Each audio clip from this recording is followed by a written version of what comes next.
पूरे उत्तर प्रदेश में योगी जी की लहर चल रही है। पूरा उत्तर प्रदेश बोल रहा है जो राम को लाए हैं हम उनको लाएंगे। कि सतीश शर्मा सुख में दुख में सामाजिक धार्मिक पारिवारिक कोई भी कार्यक्रम रहा अगर फोन से भी सूचना हुई तो मैं जरूर पहुंचाऊं। और एक भाई और बेटे के सेवक के रूप में मुझे दरियाबाद विधानसभा की जनता का भरपूर आशीर्वाद मिल रहा है कि आने वाले 27 तारीख को पूरे उत्तर प्रदेश सहित बाराबंकी जनपद में भारतीय जनता पार्टी का कमल का फूल सबसे आगे होगा। अगर बात की जाए बाराबंकी जिले की, तो बाराबंकी जिले में अगर चर्चित विधायकों का नाम लीजिए भारतीय जनता पार्टी से, तो उसमें सबसे पहले नाम आता है सतीश शर्मा का, जो दरियाबाद के विधायक हैं। विकास की बात की जाए तो सबसे पहले बाराबंकी में सिर्फ इन्हीं का नाम आता है। तो हम आज मौजूद हैं सतीश शर्मा जी के साथ, सीधे रूबरू होंगे।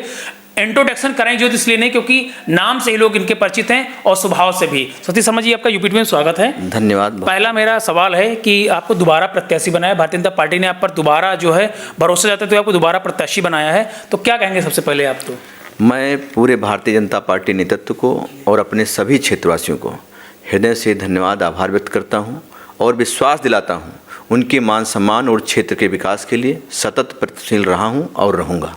अच्छा, हमारी अगली बात है कि आपने विकास को लेकर, जैसे आप 5 साल पहले क्या लगा था आपको कि मतलब वो नहीं हुआ जो आपने इस 5 वर्ष में किया, अब आपके हिसाब से क्या हो, मतलब आपके मन में क्या है कि इस 5 वर्ष में हमें ये काम नहीं किया, लेकिन अगर इस बार हमको जनता चुनती तो हम भी सबसे पहले यही काम करेंगे?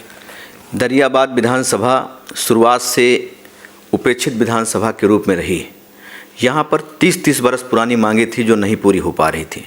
पूज्य योगी जी के नेतृत्व में चाहे गोमती नदी पर सिल्हौर घाट की पुल की मांग को हमने पूरा किया, चाहे वो रारी पे सुहासा घाट की पुल की मांग किया, चाहे कल्याणी पर सदेवा घाट की पुल की मांग किया, लगभग 400 गांव में बिजली पहुंचाया, कई टू लेन सड़कों का निर्माण हुआ इसके साथ साथ लगभग 400-500 सड़कों का निर्माण हुआ जो दरियाबाद विधानसभा की जनता काफ़ी दिनों से मांग कर रही थी।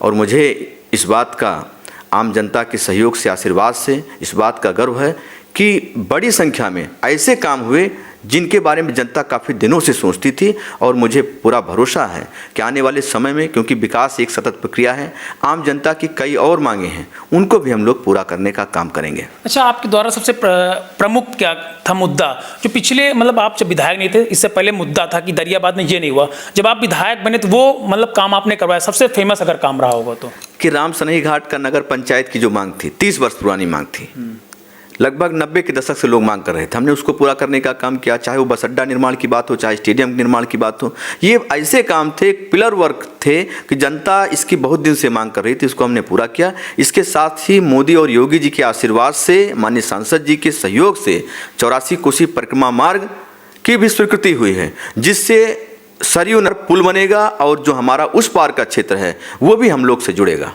अच्छा, अगर बात की जाए प्रत्याशियों को लेकर, तो क्या लगता है आपको कि इस बार समाजवादी पार्टी ने अपने एक पूर्व कैबिनेट मंत्री को टिकट दिया, तो कितना टफ आपके लिए चुनाव रह रहा? देखिए, आज उत्तर प्रदेश और देश में योगी और मोदी जी पर आम जनता का विश्वास है, उनकी नीतियों पे विश्वास है और उनकी योजनाओं पे विश्वास है। और मुझे लगता है कि आने वाले 27 तारीख को पूरे उत्तर प्रदेश सहित बाराबंकी जनपद में भारतीय जनता पार्टी का कमल का फूल सबसे आगे होगा। हमने बात की लोकल की, मतलब जैसे आप मतलब समाजवादी पार्टी ने कैबिनेट मंत्री को टिकट दिया है, यहाँ से उतारा है उनको, इससे पहले वो कहीं और से लड़ रहे थे, तो आपकी नज़र से क्या लगता है कि आप मतलब जैसे पहले चुनाव लड़ते थे फिर उसी में फिर कोई बदलाव? आम जनता इस बात को पूरे दरियाबाद की जानती है कि सतीश शर्मा सुख में दुख में सामाजिक धार्मिक पारिवारिक कोई भी कार्यक्रम रहा अगर फ़ोन से भी सूचना हुई तो मैं ज़रूर पहुंचा हूं। और एक भाई और बेटे के सेवक के रूप में मुझे दरियाबाद विधानसभा की जनता का भरपूर आशीर्वाद मिल रहा है। सामने कौन है ये विषय अब महत्वपूर्ण नहीं रह गया है। अच्छा, जनता जानना चाहती है कि सतीश शर्मा जी का राजनीति में आने का कारण क्या था, मतलब क्या पारिवारिक कोई बैकग्राउंड था या फिर मतलब राजनीति, या फिर किस मतलब आपका पारिवारिक बैकग्राउंड था और राजनीति में आने का कारण क्या था? हमारे पूज्य बाबा डॉक्टर उदेश प्रकाश शर्मा जी भाजपा के फाउंडर जिलाध्यक्ष रहे और मैंने उनसे जो सेवा की जो सीख थी उनसे सीखने का काम किया। 2 बार बाराबंकी जनपद में जिला पंचायत सदस्य के तौर पर काम किया। सर्वाधिक बड़े अंतराल से हमने जीत भी आम जनता के सहयोग से दर्ज किया। विधानसभा चुनाव में भी मेरी जनता के सहयोग आशीर्वाद से सबसे बड़ी जीत थी। तो परिवार से ही मैंने वो सीखने का काम किया। अपने बाबा जी के साथ में रहकर लगातार जब लोग आते थे, गरीब लोग न्याय की लड़ाई के लड़ने के लिए आते थे, तो उसमें वो सहयोग करते थे। लगातार ये भावना मेरे अंदर प्रबल होती गई और उन्हीं के आशीर्वाद से वो सीखते सीखते आम जनता के बीच में पहुँच गया और आम जनता का मुझे भरपूर आशीर्वाद मिला। अच्छा, इतना कूल और सरल रहने का उपाय क्या है? देखिए, क्योंकि हम लोग एक मध्यम वर्गीय परिवार से हैं, हमने हर परिस्थितियों को समझा है, जाना है, देखा है, जिया है। और राजनीति में उतार चढ़ाव सब हुआ करते हैं, लेकिन जिस तरीके से जनता सबके साथ, जनप्रतिनिधियों के साथ कंधे से कंधा, कदम से कदम मिलाकर चलती है और बड़ा सहयोग करती है, तो मुझे लगता है कि आम जनता के बीच में रहकर ही, जनता के साथ रहकर, उसकी भावनाओं को समझकर हमको आगे बढ़ना चाहिए। और यही हम सब के बीच में, यही हम लोग के उचित नहीं, मतलब हमारा कहने मतलब ये था कि इससे आप इतना कूल काम रहते हैं, आपकी चर्चा रहती है जगह, तो हम सोचते हैं कि जो लोग इस पद पर आते हैं तो मतलब वो उनका व्यवहार बदल जाता है। लेकिन आपका नेचर से हमने कई जगह पूछा तो उन्होंने बताया कि मतलब चाहे एक छोटा सा आदमी, चाहे मतलब जिस भी तबके का आदमी हो, आराम से आपसे मिल लेता है। तो ये मतलब स्वभाव शुरू से था कि आप या विधायक बनने के बाद परिवर्तन हुआ? 2010 में जब मैं जिला पंचायत सदस्य बना, 2015 में पुनः बना, तभी से लगातार मैं रोज़ सुबह उठकर जनता से, जनता की समस्याएं सुनकर उनका निदान करना, उसके बाद क्षेत्र में भ्रमण करके तमाम समस्याओं को जानना, उनका निदान करना। मुझे लगता है कि जनता हम सबकी मालिक है और जनता ही सर्वे सर्वा है। जनप्रतिनिधियों को मौका देती है सेवा करने का, तो जनता ने सेवा करने का मौका दिया है, तो मैं जनता की सेवा के लिए सतत प्रयत्नशील हूँ। क्या लगता है कि इस बार अगर आप विधायक बनेंगे तो मंत्री पद के भी दावेदार हो सकते हैं?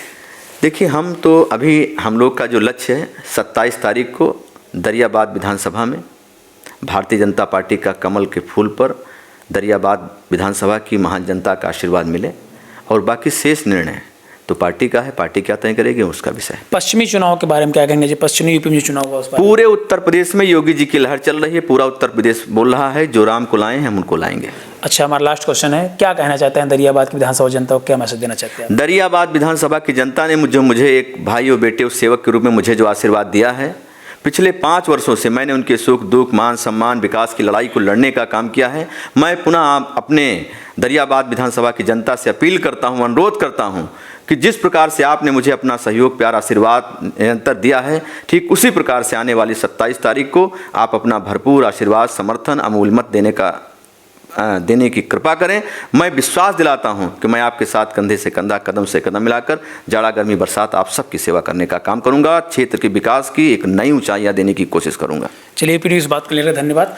तो ये थे हमारे साथ दरियाबाद के विधायक सतीश शर्मा जी, जिनसे हमने खास बातचीत की और उन्होंने बताया कि इस बार फिर उत्तर प्रदेश में एक बार फिर से पूर्ण बहुमत की भाजपा की सरकार बन रही। और इन्होंने एक बात बताई कि जो भी विकास के मुद्दे हैं हमने तो फिलहाल अपने 5 वर्ष के कार्यकाल में पूरे कर लिए, लेकिन जो भी हमसे काम बचा वो हम इस कार्यकाल में पूरा करने की कोशिश करेंगे। यूपी टीवी के लिए शिव मोस्ती की रिपोर्ट।